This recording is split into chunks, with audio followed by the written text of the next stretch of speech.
Assim diz o Senhor, João, às 7 igrejas que se encontram na Ásia: graça e paz a vós outros, da parte daquele que é, que era e que há de vir, da parte dos 7 Espíritos que se acham diante do seu trono, da parte de Jesus Cristo, a fiel testemunha, o primogênito dos mortos e o soberano dos reis da terra, aquele que nos ama e pelo seu sangue nos libertou dos nossos pecados e nos constituiu reino, sacerdotes para o seu Deus e Pai.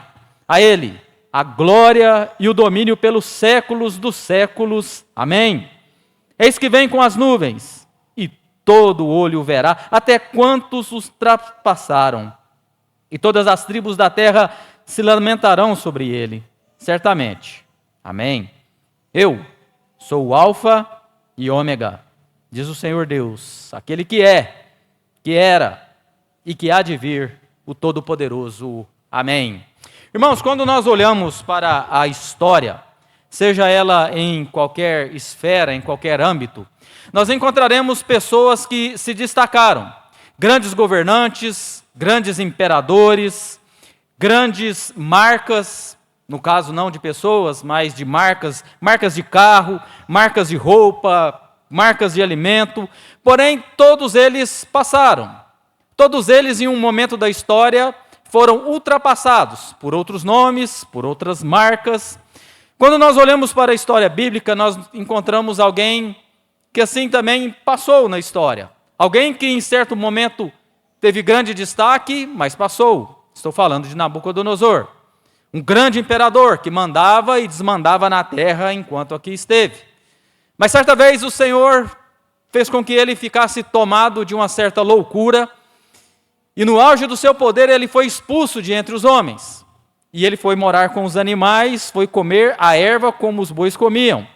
Cresceram-se os seus cabelos e ele ficou como que tomado por penas da águia. As suas unhas, a Daniel nos diz que pareciam com as unhas das aves. E assim encontramos várias situações parecidas, tanto na história bíblica como na história mundial.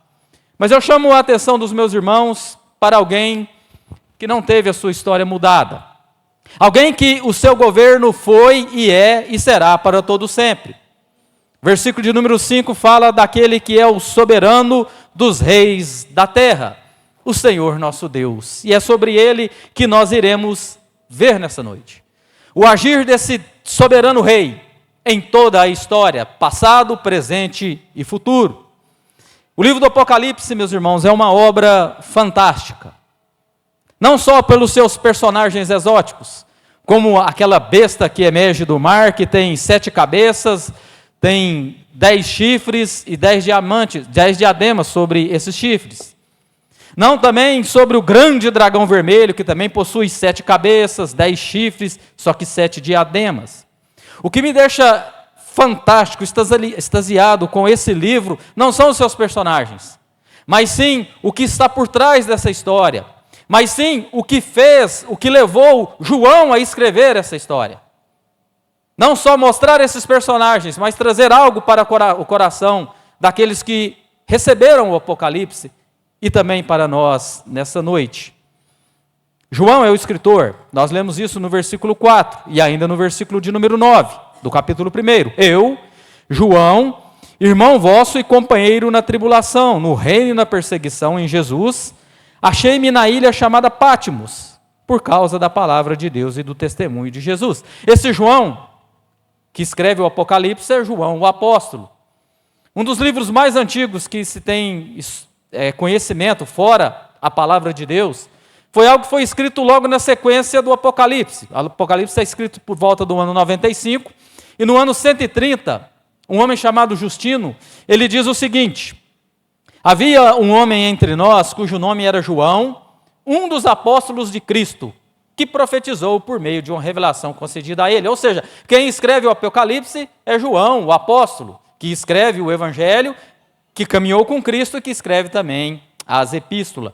O verso 9 que eu li não somente revela quem escreve o Apocalipse, mas também vai nos dizer o contexto pelo qual a igreja vivia.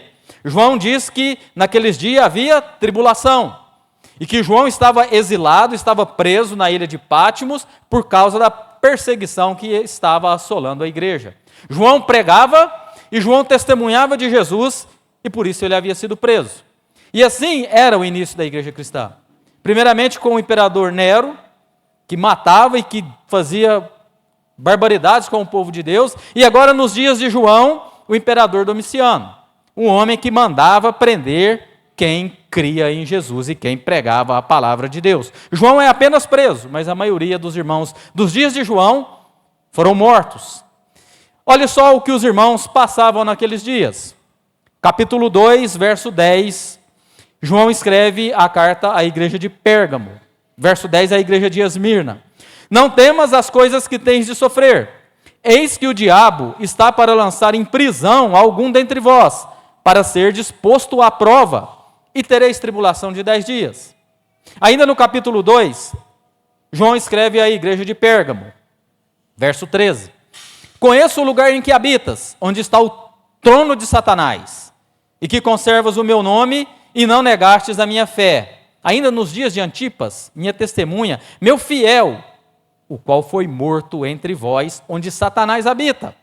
Ainda escrevendo à igreja de Filadélfia, agora no capítulo 3, verso 10.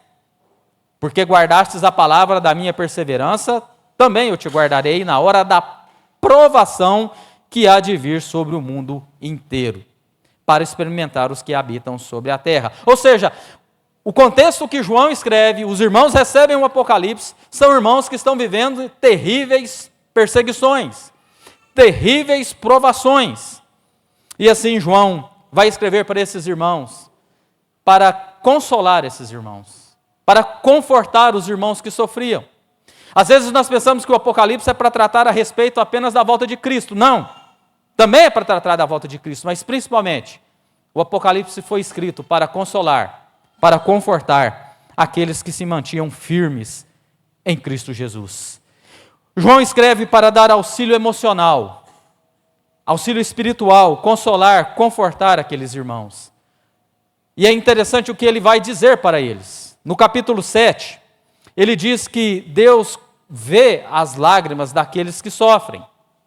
Capítulo 7, verso 17. Pois o cordeiro que se encontra no meio do trono os apacentará e os guiará para as fontes da água da vida, e Deus lhes enxugará dos olhos toda lágrima.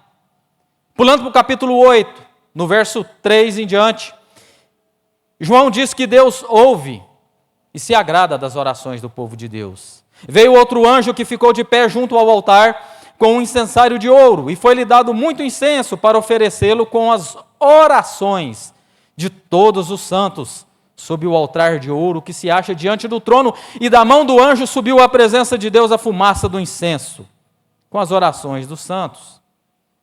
Caminhando para o fim do livro, capítulo 19, João dá a segurança àqueles que sofriam de que Deus vingaria a morte de todos eles. 19, verso 2, porquanto verdadeiros e justos são os seus juízos, pois julgou a grande meretriz que corrompia a terra com a sua prostituição, e das mãos dela vingou o sangue dos seus servos. Voltando no capítulo 14, João diz que Deus recompensa aqueles que morreram, servindo ao Senhor. Capítulo 14, agora no verso 13. Bem-aventurados os mortos, que desde agora morrem no Senhor. Sim, diz o Espírito, para que descansem das suas fadigas, pois as suas obras os acompanham. E no capítulo 22 ele diz que Deus tem preparado o melhor para os seus. Então me mostrou o rio da água da vida, brilhante como cristal, que sai do trono de Deus e do Cordeiro. No meio da sua praça, de uma e outra margem do rio, está a árvore da vida, que produz 12 frutos, dando o seu fruto de mês em mês. E as folhas das árvores são para a cura dos povos. Nunca mais haverá qualquer maldição. Nela está o trono de Deus e do Cordeiro, os seus servos o servirão, contemplarão a sua face, e na sua fronte está o nome dele. Então, já não haverá noite, nem precisam eles de luz de candeia, nem da luz do sol, porque o Senhor Deus brilhará sobre eles, e reinarão pelo século dos séculos. Esse é o propósito do livro. João escreve para consolar, João escreve para confortar aqueles irmãos. E nessa noite o meu propósito é o mesmo de João. É trazer uma palavra de consolo, é trazer uma palavra de conforto para o seu coração. E assim nós veremos que, do capítulo 1, os versos lidos, de 4 a 8, nós veremos o agir soberano de Deus na história da humanidade, na história da minha e da sua vida. Veremos que a sua soberania é evidenciada em toda a história, pois ele disse no verso 4 e no verso 8, sobre aquele que é, aquele que era e aquele que há de vir, passado, presente e futuro. Vejamos então o agir de Deus primeiramente no passado, como Deus agiu de forma soberana no passado. Ele agiu de 3 formas. Primeiro, ressuscitando por nós. Olha só o que diz o verso 5. Ele vai trazer 3 expressões se referindo a Jesus Cristo. Diz que ele é fiel testemunha, primogênito dos mortos e o soberano dos reis da terra. Primogênito dos mortos. Jesus Cristo é aquele que ressuscitou. E quando se diz primogênito, quer dizer que é o primeiro. Jesus é o primeiro a ressuscitar. Mas você pode pensar, peraí, mas a Bíblia fala de alguns que ressuscitaram antes de Jesus. No Antigo Testamento, sim. Lembremos deles. O filho da viúva de Sarepta, o filho da Sunamita, todos esses foram ressuscitados no Antigo Testamento. Filho agora no Novo. Pessoas que ressuscitaram antes de Jesus. O filho da viúva de Naim, que Jesus ressuscitou, a filha de Jairo e o próprio Lázaro, amigo de Jesus. Então, como Jesus é o primogênito dos mortos? Jesus é o primogênito dos mortos, meus irmãos, porque todos esses que eu citei ressuscitaram, porém voltaram a morrer. Todos eles passaram pelo privilégio. E eu quero perguntar para Lázaro como que foi voltar à vida. Mas Jesus foi o único que voltou e não morreu mais. Por isso ele é o primogênito dos mortos. Quando nós vamos a Colossenses, capítulo 1, verso 18, o apóstolo Paulo nos diz que Jesus Cristo é o cabeça da igreja, do corpo da igreja. Jesus Cristo é o princípio, o primogênito de entre todos os mortos, para em todas as coisas ter a primazia. Jesus venceu a morte definitivamente. É o que ele disse, João 14. Não vos deixarei órfãos, voltarei para vós outros. Ainda por um pouco, e o mundo não me verá mais. Vós, porém, me vereis, porque eu vivo. Vós também vivereis. O Senhor soberano agiu no passado, quando ele fez de Cristo o primogênito dos mortos. A morte ainda existe, mas a morte existe com um prazo de validade marcado e carimbado. Ela sabe que o dia dela está chegando, porque Jesus Cristo é o primogênito dentre os mortos. No Apocalipse, a palavra morte aparece 15 vezes. Aí mesmo no capítulo 1, verso 18, nos diz que aquele que vive, estive morto, mas eis que estou vivo pelos séculos dos séculos. E olhe só o que Jesus disse. Ele diz que, e tenho as chaves da morte e do inferno. Quem tem a chave de algo, é porque ele tem domínio sobre aquilo. E Jesus tem o domínio sobre o inferno e sobre a morte, porque ele é o primogênito dos mortos. Jesus também, quando ele vai encerrar o Apocalipse, traz um dos textos mais consoladores. Ele diz no capítulo 21, ele lhes enxugará dos olhos toda lágrima, e a morte já não existirá, já não haverá luto, nem pranto, nem dor, porque as primeiras coisas passaram. Isso tudo porque o Senhor soberano agiu. Agiu no passado, quando ele fez de Jesus o primogênito dentre os mortos. Mas o Senhor soberano também agiu não só tendo Jesus como primogênito dos mortos, mas como quando Jesus morreu por nós. Se ele ressuscitou, foi porque ele morreu, parte final do verso 5. Aquele que nos ama e pelo seu sangue nos libertou dos nossos pecados. Jesus nos libertou, João está tratando no tempo passado, e libertou pelo seu sangue, sangue derramado na cruz. Jesus morreu por nós. E é interessante que, na história, Jesus morreu há 2000 anos atrás. Porém, a morte de Cristo tem efeito muito antes mesmo dele morrer. Na verdade, antes mesmo de que todo o que nós conhecemos por mundo existisse. O apóstolo Pedro nos diz na sua primeira epístola, capítulo 1, mas pelo precioso sangue como de cordeiro, sem defeito e sem mácula, o sangue de Cristo, conhecido com efeito antes da fundação do mundo, porém manifestado no fim dos tempos por amor de vós. Muito antes do mundo existir, Jesus Cristo já havia morrido por mim e por você. O capítulo 13 de Apocalipse fala disso. Diz que do livro da vida do Cordeiro, Cordeiro que foi morto desde a fundação do mundo. Jesus morreu. A eficácia de sua morte, conhecida muito antes mesmo que Adão pecasse. Poderíamos pensar que quando Adão peca, o Senhor foi pego de surpresa, e agora o que fazer? Não, quando Adão peca, já estava tudo muito bem planejado. O sangue de Jesus Cristo já havia sido derramado, louvado seja Deus por isso. O Senhor então, soberano, agiu quando fez com que Cristo se tornasse o primogênito dos mortos. Quando Cristo morreu por nós, mas também quando Ele nos fez seu povo. Início do verso 6, e nos constituiu reino, sacerdotes para o seu Deus e Pai. Não bastasse o Senhor ter feito isso tudo que nós já dissemos até agora, ou seja, nos dado salvação através de Cristo Jesus, Ele ainda nos fez ser o seu povo. E João vai usar duas expressões para dizer que povo é esse: rei e sacerdote. Não é um povo qualquer. O Senhor nos faz ser povo seu, ser rei, rainha, sacerdotes, sacerdotisas. Não bastasse o que Cristo fez por nós, morrer por nós, Ele ainda nos dá essa dádiva, não sermos um povo qualquer. Voltando a falar do apóstolo Pedro, ele fala muito bem do quem nós somos. Vós, porém, sois raça eleita, sacerdócio real, nação santa, povo de propriedade exclusiva de Deus, a fim de proclamardes as virtudes daquele que vos chamou das trevas para a sua maravilhosa luz. Vós sim, antes não erais povo, mas agora sois povo e povo de Deus. Povo que não tinhas alcançado misericórdia, mas agora alcançastes misericórdia. Isso tudo o Senhor fez por nós, meus irmãos. Louvado seja Deus. Nos tirou das trevas, nos tirou do lamaçal do pecado, nos lavou e colocou sobre a nossa cabeça uma coroa de rei, sobre os nossos corpos uma roupa de sacerdote. Isso tudo porque agora nós somos o seu povo. Mas Deus não só agiu no passado, aquele que era. O texto nos diz, daquele que é, Deus age hoje, no presente. Vejamos o que o Senhor faz por nós hoje, agora.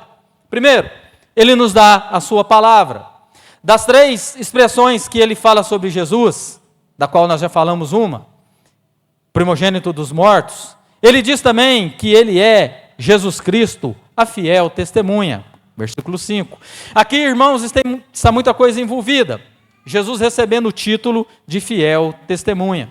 Quando testemunha aparece essa palavra no Apocalipse, sempre tem a ver com aquelas pessoas que viveram para Deus e testemunharam ao Senhor, e que por isso foram mortas. Jesus é essa testemunha. A testemunha que foi morta por testemunhar de Deus aqui na terra, por dizer-se ser filho de Deus, não somente pelos nossos pecados. E a palavra fiel nos traz a ideia de que Jesus foi fiel durante todo o seu ministério. Em momento algum ele pecou e nunca deixou de testemunhar sobre o Pai. Ele foi profeta, ele veio revelar a palavra de Deus a nós. João, que escreve o Apocalipse, quando ele escreve o Evangelho, ele diz quem é Jesus. Ele diz que no princípio era o Verbo, ou a palavra. E o Verbo, a palavra, estava com Deus, e o Verbo, a palavra, era Deus. Jesus é a palavra de Deus para nós hoje. O escritor aos Hebreus vai nos dizer como que Deus fala a nós hoje. Havendo Deus outrora falado muitas vezes e de muitas maneiras aos pais, pelos profetas, nesses últimos dias nos falou pelo Filho. A fiel testemunha é a palavra de Deus para nós, que o Senhor nos dá ela hoje, que está sendo pregada agora. A palavra de Deus, assim como Jesus, é fiel. Aquilo que ela promete, ela cumpre. Assim como Jesus foi fiel ao Pai, a palavra é fiel ao Pai. Assim como Jesus testemunhou de Deus, a palavra testemunha de Jesus. E é interessante que João já havia falado dessa palavra aí no Apocalipse. E ele vai falar da eficácia dessa palavra. Olha só o versículo 3 aí do capítulo 1. Ele diz que aqueles bem-aventurados, aqueles que leem, aqueles que ouvem as palavras da profecia e guardam as coisas nelas escritas. Ou seja, quem lê quem ouve e quem guarda a palavra da profecia, a palavra de Deus é um bem-aventurado. E é isso que o Senhor faz por nós hoje, Ele nos dá a sua palavra. Mas João nos diz também que o Senhor hoje, além da sua palavra, o Senhor nos dá o seu Espírito. Versículo de número 4 aí de Apocalipse 1, parte final. Ele diz que da parte dos 7 Espíritos que se acham diante do seu trono. Há algumas interpretações diferentes, alguns dizem que esses 7 Espíritos são 7 anjos, mas não. Aqui João, como no Apocalipse em outras 3 vezes, ele vai falar desses 7 Espíritos, ele está falando do Espírito Santo. Porque todas as vezes que a palavra 7 aparece, não só no Apocalipse como em toda a Bíblia, ele está falando de algo completo e perfeito. Inclusive, quando fala da besta e do dragão que eu disse no início, fala dos 7 envolvendo eles, está falando da perfeição e completude da malignidade daqueles 2 seres. Mas aqui está falando de algo completo, algo perfeito, que é o Espírito Santo de Deus, que Ele nos dá hoje. Louvado seja Deus por isso, pelo seu Santo Espírito que Ele nos dá. O texto que eu li de João 14, Jesus disse que não nos deixaria órfãos, Ele nos diz que enviaria o seu Espírito. E eu rogarei ao Pai, e Ele vos dará outro Consolador, a fim de que esteja para sempre convosco, o Espírito da verdade, que o mundo não pôde receber, porque não o vê, nem o conhece. Vós o conheceis, porque Ele habita convosco e estará convosco. João 14, 16 e 17. E o Espírito Santo de Deus está aqui hoje. Ele está aqui hoje, capacitando esse pecador a falar da parte de Deus. Está capacitando a você também, pecador, a ouvir a palavra essa de Deus. Louvado seja Deus por isso, porque o Senhor soberano age hoje, nos dando a sua palavra, nos dando o seu Espírito, mas também o Senhor age hoje, nos amando. Verso de número 5, parte B. Aquele que nos ama. Está no tempo presente. Deus nos ama hoje. João escreve lá no seu evangelho que Deus nos amou quando nos deu o seu Filho para morrer por nós. E aqui Ele está nos dizendo que não só no passado, mas Ele ama agora, hoje. E eu quero salientar que o Senhor soberano nos amará não só hoje, como futuramente e para todo sempre. E o Senhor, pelo seu Espírito, por sua palavra, como eu disse no início, me trouxe aqui essa noite para trazer uma palavra de conforto e de consolo. E por isso o Senhor te diz, meu filho, minha filha, eu te amo. Eu te amo. E eu provo que eu te amo. Eu provo que eu te amo pelo fato de eu ter dado o meu único filho para morrer por você. Eu provo que eu te amo ao ponto de dar a minha palavra para você. Meu filho não só morreu, meu filho ressuscitou por você. Meu filho voltará, como veremos aqui adiante, por você. Ele te ama. Louvado seja Deus. Te amou, te amará, mas hoje Ele te ama. E é interessante que quando ele diz aquele que nos ama, ele fala pelo seu sangue nos libertou, ele usa passado e presente. Ou seja, aquilo que Cristo fez no passado está feito, mas aquilo que Ele faz hoje, que é te amar, é algo contínuo, no passado, presente e no futuro. Os 3 pilares do cristianismo, a fé, o amor e a esperança. A palavra diz que a esperança e a fé um dia acabará. Porém, o amor nunca acabará. Louvado seja Deus por isso. Meus irmãos, até agora nós vimos Deus agindo, passado e no presente. Se parássemos por aqui, já estaríamos consolados e confortados, mas o Senhor tem mais para nós, porque o texto nos mostra que Ele também fará no futuro, aquele que há de vir, verso 4 e verso 8, o Senhor agindo no futuro. E Ele vai agir no futuro pelo menos de 2 formas. Primeiro, com retribuição. Verso de número 7. A parte B diz que e todo olho o verá, até quantos o traspassaram, e todas as tribos da terra se lamentarão sobre ele. No futuro ele virá com retribuição. todas as tribos da terra, todos aqueles que um dia tripudiaram sobre Jesus e negaram a Jesus, receberão o que fizeram. Todos aqueles que um dia riram da nossa pregação, que fizeram chacota da nossa pregação, eles se lamentarão pela volta de Cristo. João já havia ouvido Jesus falar sobre isso. Mateus 24, verso 30, Jesus disse: então aparecerá no céu o sinal do Filho do Homem. Todos os povos da terra se lamentarão e verão o Filho do Homem vindo sobre as nuvens do céu, com poder e muita glória. Todos eles colherão do fruto da semente que eles plantaram. É interessante que quando Jesus é crucificado, o povo está zombando dele. O povo, as autoridades, os soldados colocaram ele nu, repartiram suas vestes. Jesus morreu crucificado nu. A imagem que nós temos é ele com um pano. Não, aquele pano não existia. Jesus morreu nu, totalmente humilhado. E ali, sendo humilhado, o que foi que Jesus disse a respeito daquele povo? Ele disse: Pai, perdoa-lhes porque não sabem o que fazem. Porém, quando ele voltar, ele não vai pedir que Deus os perdoe. Pelo contrário, Jesus mandará que eles, juntamente com a morte e com o diabo, serão lançados no lago de fogo e enxofre, porque eles vão receber aquilo que plantaram. E se alguém não foi achado no livro da vida, esse foi lançado para dentro do lago de fogo. Apocalipse 20, 15. E as palavras de lamento, que esse texto diz, que eles lamentarão, aí no Apocalipse, capítulo 6, nós vemos que palavras de lamento são essas. Naqueles dias os homens buscarão a morte, e não acharão. Também terão um ardente desejo de morrer, mas a morte fugirá deles. E no capítulo 9, isso no capítulo 9, assim o Senhor soberano agirá no futuro com retribuição.